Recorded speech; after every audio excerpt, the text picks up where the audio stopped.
Hi everyone, and welcome back to another lesson with me. We are already at day 16, and so I have a special lesson about Australian English. I don't know where you are all from and which kind of English you are interested in learning, but somebody, I think it was Yuri, asked for a lesson on Australian English, and even if you prefer British or American English, I think you will find something useful or interesting in today's lesson. So hi to Hung and Jane and Desai. If you're on Facebook, please just share the video now, which is what I'm going to do. Just to make sure that all your friends can also find it. And I know yesterday I had a problem with YouTube, so I'm just going to check. Yuri is here. Churat is here from Pakistan. And I don't have a WhatsApp group, but you're welcome to start one. Okay.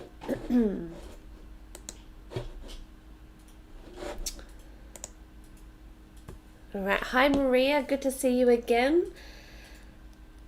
So tell me, are you interested in Australian English or British English or English from America, maybe from New Zealand?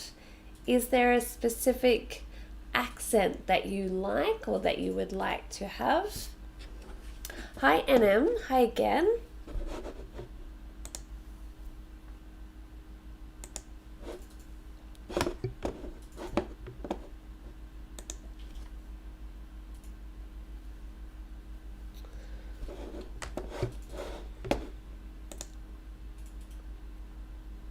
American English, okay.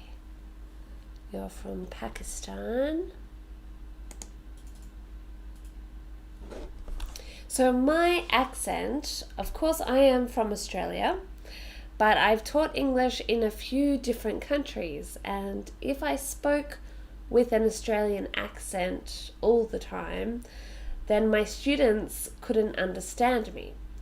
So not consciously, but I changed how I spoke so that people that I talked to and my students could easily understand me. So I think I have a mix of an American and a British and an Australian accent, and people are always trying to guess where I am from.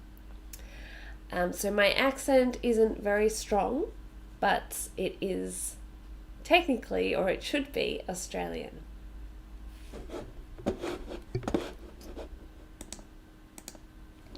So today we are going to look at vocabulary and pronunciation from a few different places and compare them. Hi Ryan.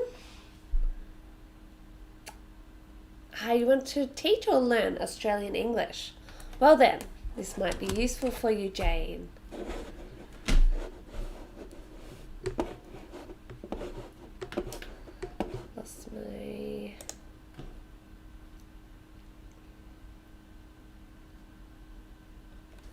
Just reading. So Yuri says he can hear the difference between American and British, but American and Australian sound the same. Oh, well, I might be able to show you some differences. Right, so Yuri thinks that Australian is somewhere in the middle between American and UK, and I agree. So I've put Australia in the middle because I think there are some similarities with Britain and some similarities with the United States, but it's somewhere in the middle. But most of the time I think it is closest to the UK, especially in terms of vocabulary and spelling, but also some pronunciation. And then down here we have New Zealand.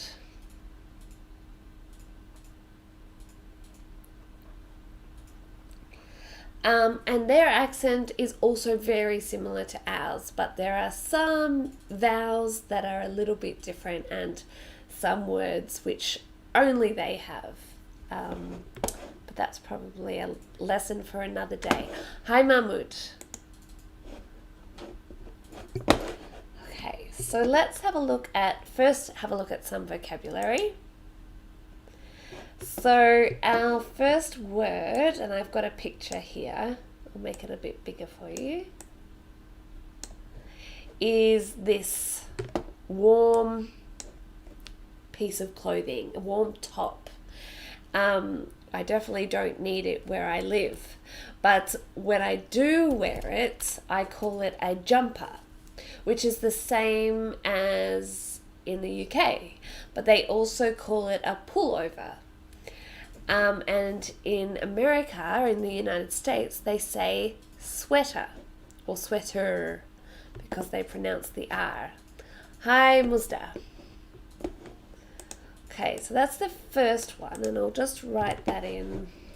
Yeah, I'll copy this. So in Australia, for this word, we say jumper. Now, the next word, in the UK, it is chips, but in America, they say French fries, and that's these hot potato, and we say chips. So we say the same as in the UK.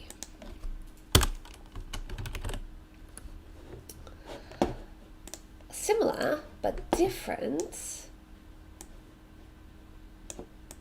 are these things, which are also potato but not hot. So in the UK, they call these crisps. So the hot ones are chips, and these ones are crisps. And in America, it's the opposite. They say French fries for the hot ones, and they call these chips. But in Australia, it's very easy. Both of them are chips. In the UK, they call these biscuits. And in America, they say cookie. In Australia, we say biscuits. I don't have a picture, but a chemist in the UK and a pharmacy or a drugstore in the United States. And we say a chemist or pharmacy, but we don't say drugstore. So you can see that Australian English has taken some things from the UK and some things from America.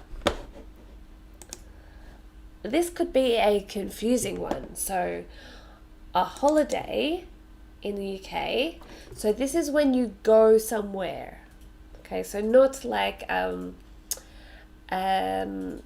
special celebration, but when you do a trip, maybe overseas, or you go camping, or you go and stay in a hotel. In the United Kingdom, that's a holiday. In America, that's a vacation. In Australia, do you know? Holiday. Just check. Hi Arjun, welcome. Okay, next we have a season. So, should have a capital. Autumn. So the N is silent. And in America, they say fall. In Australia, we say autumn. Okay. What season is it for you where you live now? In Australia, it is autumn. Although where I live, it feels like summer. It's still hot. What about in your country right now? Is it also autumn? Okay, and then just to show you an example of a spelling difference. So in the UK, colour is spelt with an OU and the pronunciation is the same, but in America, it's spelt with an OR. And in Australia, we copy the spelling from the United Kingdom, from England. And the same with Czech. So this is an example. Oh, I've lost it. Of a check. Okay, so this document you give to someone with money that they can access from the bank. So in the UK, they spell it with a QUE, and in America, ECK. So in Brazil, I think it's also autumn.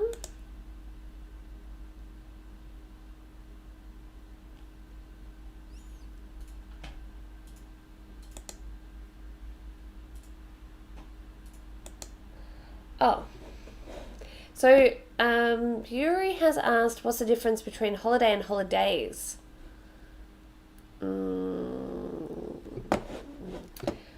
I'm just trying to think if, I mean, holidays is plural. For example, I'm going on 3 holidays this year, so that's plural. You might also call, like in Australia, 2 weeks where there's no work or no school, or 1 week where there's no work or no schools. We might call that the holidays. So probably because there are many days. I hope that answers your question. So in Pakistan, it's summer, so it's hot, like where I am. Get back. I forgot where you're from, NM Malsho. You told me yesterday. But it's spring, and in Portugal it's spring, and in Asia it's spring, but Muzda lives in Afghanistan, so it's spring. Okay. So these are just some examples of vocabulary that is different in the UK and America, and then Australia just takes some from each. But something that we do especially that doesn't happen in other countries is that we like to shorten. So shorten is to make short different words, and there is a very big list of these words, but just to show you, for example, so Australia, let me put, I'm going to draw the syllables on. So Australia,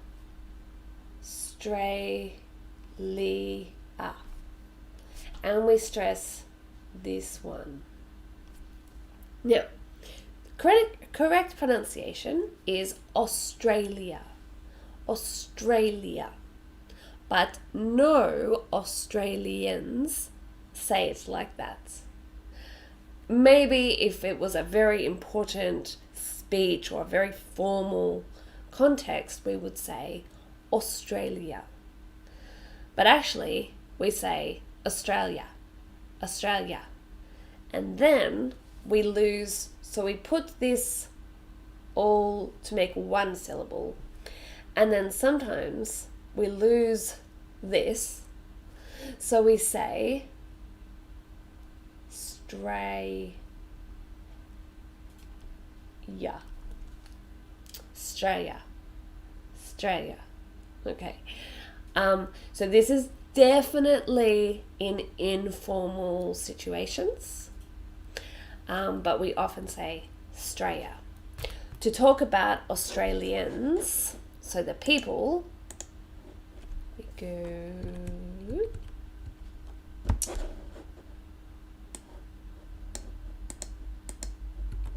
we might say Aussies. So that's the people. So the country, Australia, and the people, Aussies. So McDonald's, of course everybody knows what McDonald's is, but in Australia it is called Macca's, because we've taken the Mc and we've made it shorter. So we call it Macca's. Football.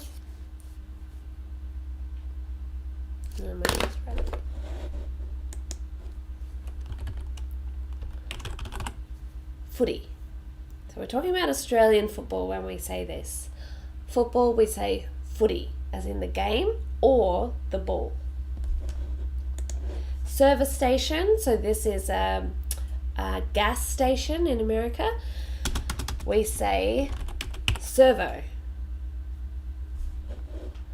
And then I've just included two words that we are saying a lot at the moment. And of course, in Australia, we make everything short. So it's called the coronavirus. Oops. And hand sanitizer is what you use to sanitize or wash your hands when you don't have water and soap. So this is very popular in the shops at the moment, and we call it Sani. So just two examples.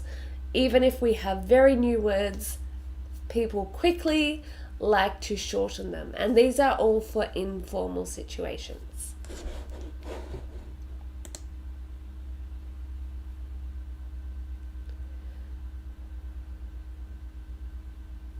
Okay, so Yuri has asked another question. If I just go back to holidays and vacations. So he has said that holidays are like Easter, Christmas, New Year. But a trip is a vacation. So this is American English. In the UK and in Australia, holidays are vacations. So we always use holidays for both.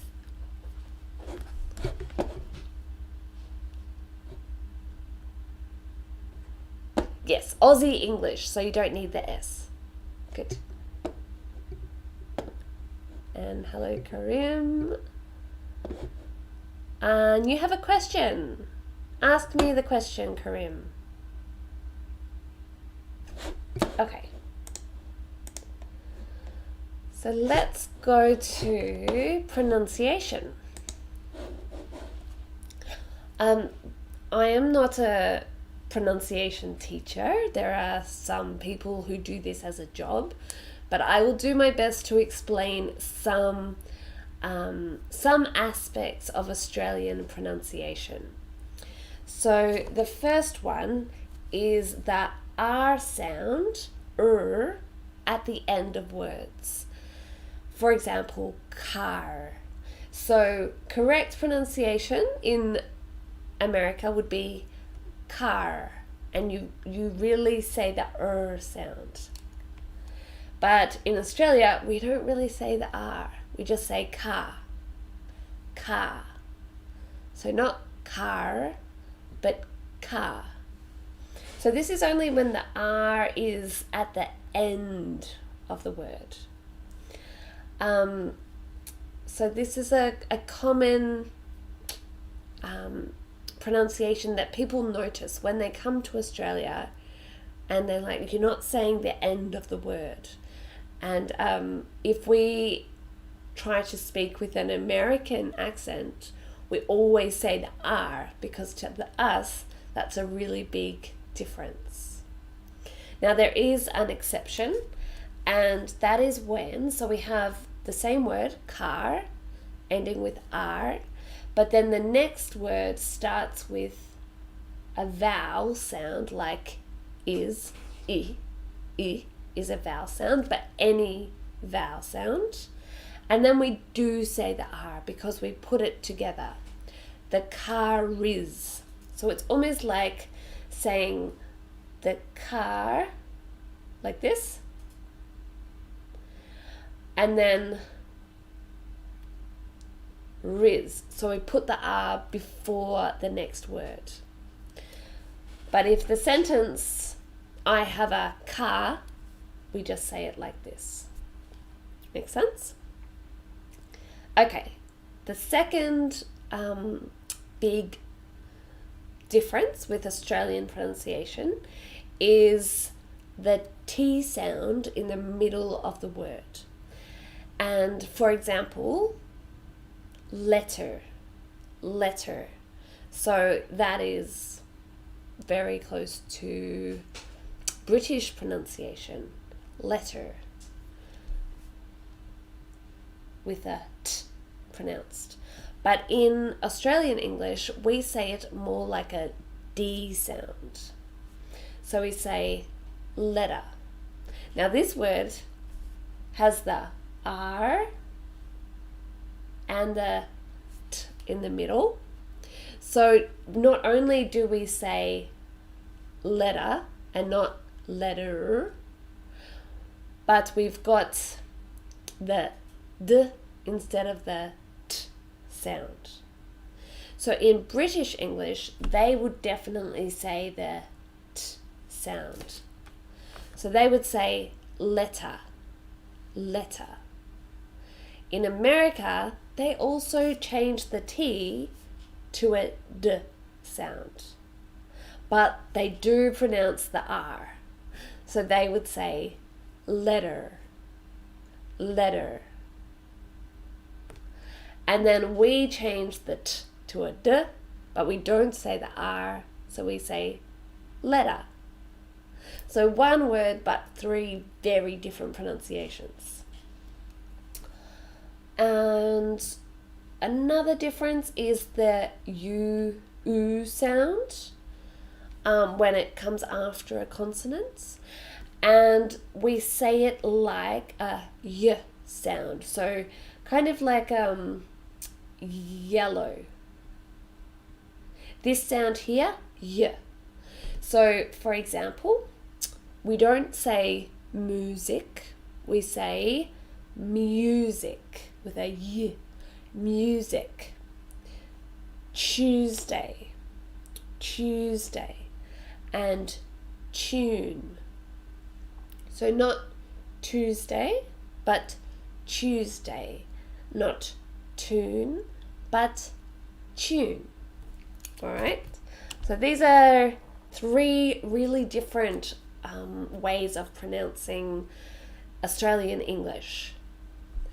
Jane says it's important. Oh, good. I'm glad. I think it's useful for you if you need Australian English.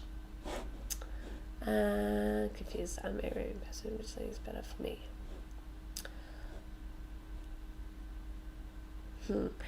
Okay, Karim, I'll talk about your question at the end of the lesson.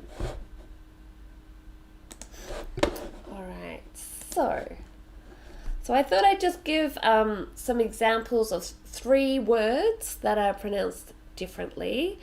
And remember that within the UK, there's many different ways of pronouncing English. The same in Australia and the same in America. So there's kind of standard English and standard Australian English. But then depending on where you live and who you talk to, there's lots of varieties. And it's probably the same in your language as well. So the first word is, I would say, water. And so we can see we've got the R at the ends and the T in the middle. So we change that to more, it's like halfway between a T and a D. Water. And the R we don't use it. We say like a sound. Water. Okay? In the UK, they say the t sound, but they don't say the sound. So they would say water, water. And in America, they change the t to a d, like us, but they do say the r sound. Water, water. So, excuse my attempt, but just to show you the difference between the different languages. So in the UK, water.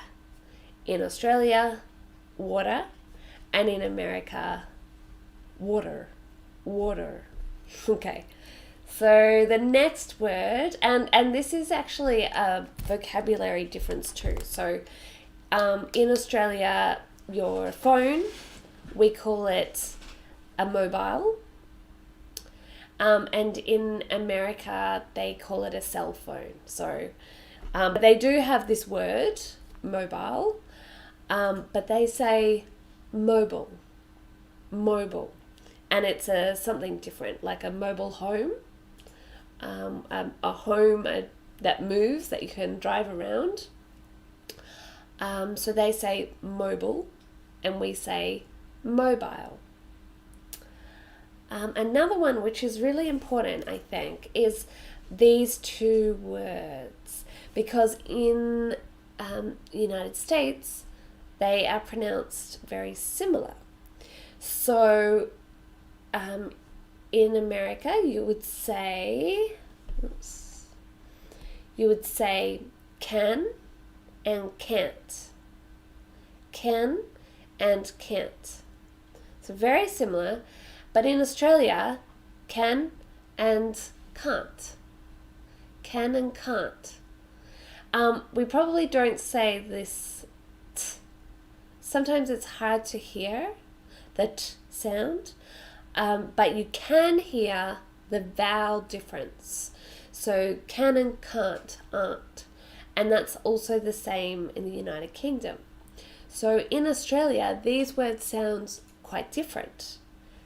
Can, can't.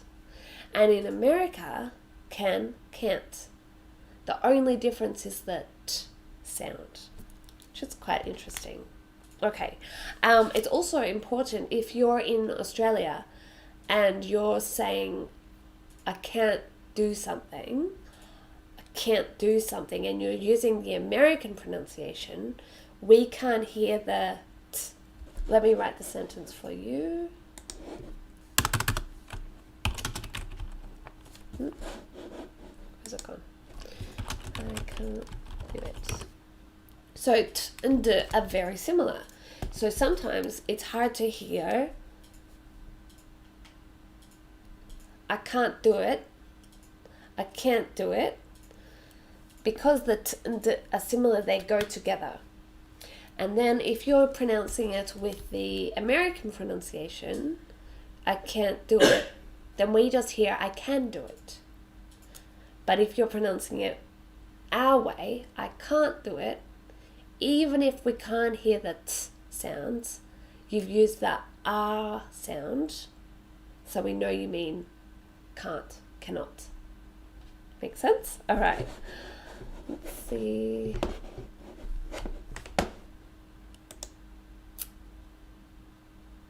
Cool. All right. So what else have I got? We have lots of funny sayings. Sayings are idioms, and I'm sure you have them in your language as well. So I thought I would teach you a few. We don't use them all the time, but sometimes, and it's fun to learn them. So the first one is to spit the dummy. And in Australia, and I think in the UK, this thing that the baby has is called a dummy. And if you spit the dummy, that means you get upset and angry. So maybe a baby spits the dummy and they cry. So if you say, oh, that guy spat the dummy, he didn't have a dummy, he didn't cry, but he got very angry and upset. Okay, number 2, no dramas and no worries. So that means no problem. So if somebody says, oh, can you do something for me? And you say, no dramas. Or if someone says sorry to you, you can say no dramas or no worries. And the third one, I just like it. So a few kangaroos, you know what a kangaroo is, loose in the top paddock. So a paddock is on a farm, so at the area where you keep the animals. So imagine there's a few kangaroos loose, so not tied, not controlled, and they're jumping around the paddock. It's crazy. So if you say that somebody else has a few kangaroos loose in the top paddock of a person, for example, is their head.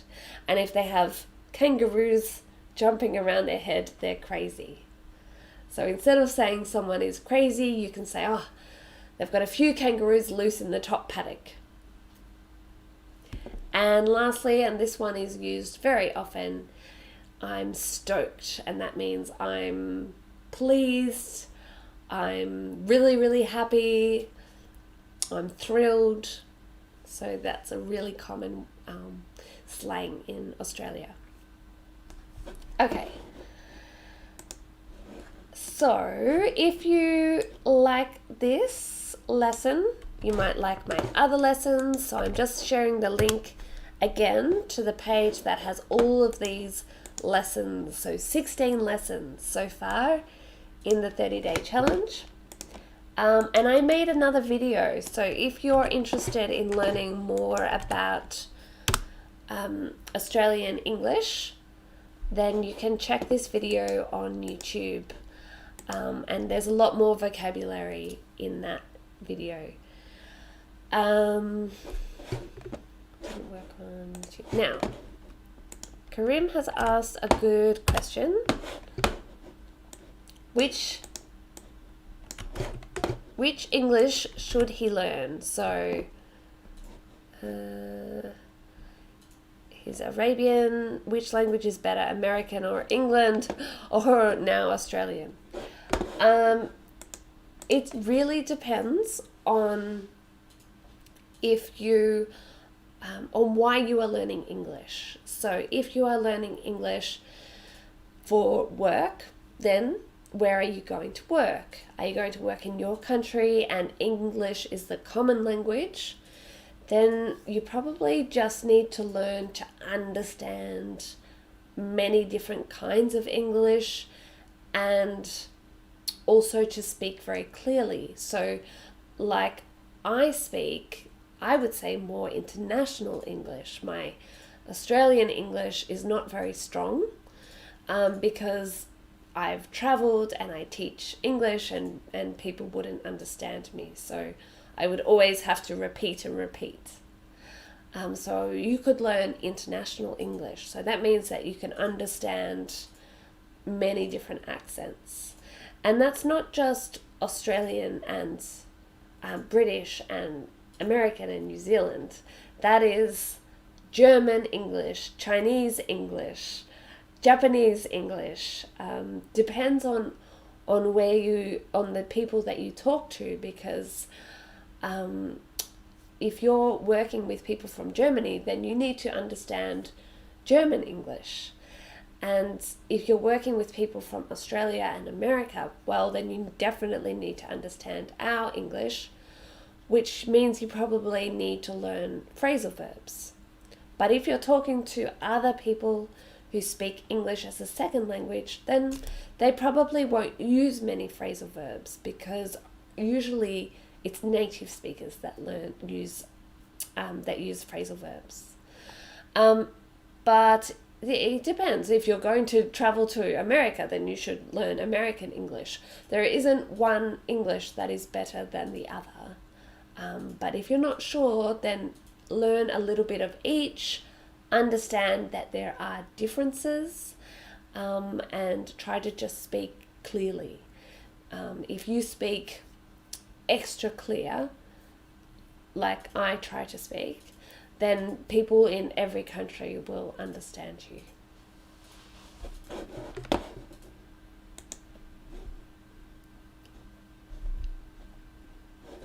So Yuri has asked, Yuri has asked for some music, films, or movies. Oh my goodness. On the spot. You put me on the spot. That means I have to think of it right now. There are many, many good films and lots of good music from Australia if you want to practice more. Why don't I make a list, and then tomorrow I will bring a list for you to look at. Rather than me try to think of the best ones on the spot. And Clesio, no problem. Okay. Fahim wants to learn about phonetics. Amazing. Okay, good. And Jane says amazing. Thank you, Jane. All right, let's go through, not today's homework. I didn't change it. Yesterday's homework. So this was about have something done or get something done. So I had my car washed, or I got.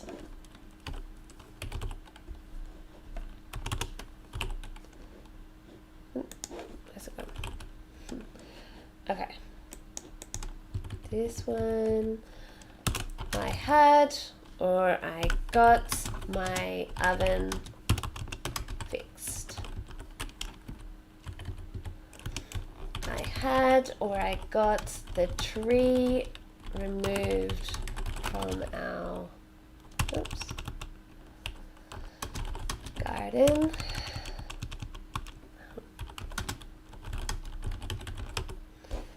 And I had or I got my documents translated.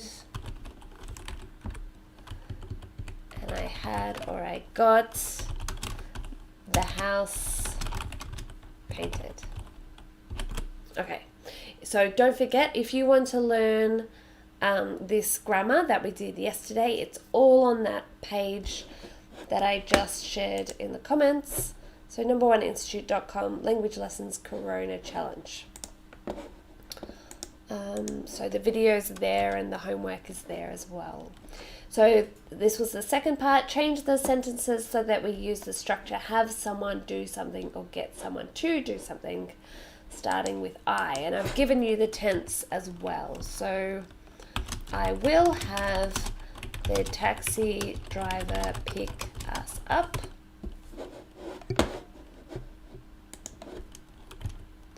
I got the airline to refund the ticket.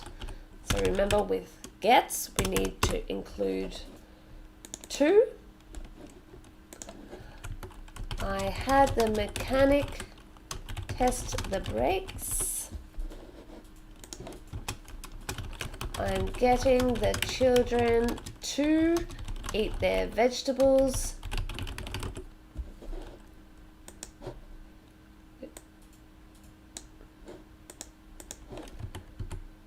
And I had my brother fix my computer. Alright, so I hope you got all your answers right for the homework from last week. Thank you everyone for watching. Let me just check there's no other questions.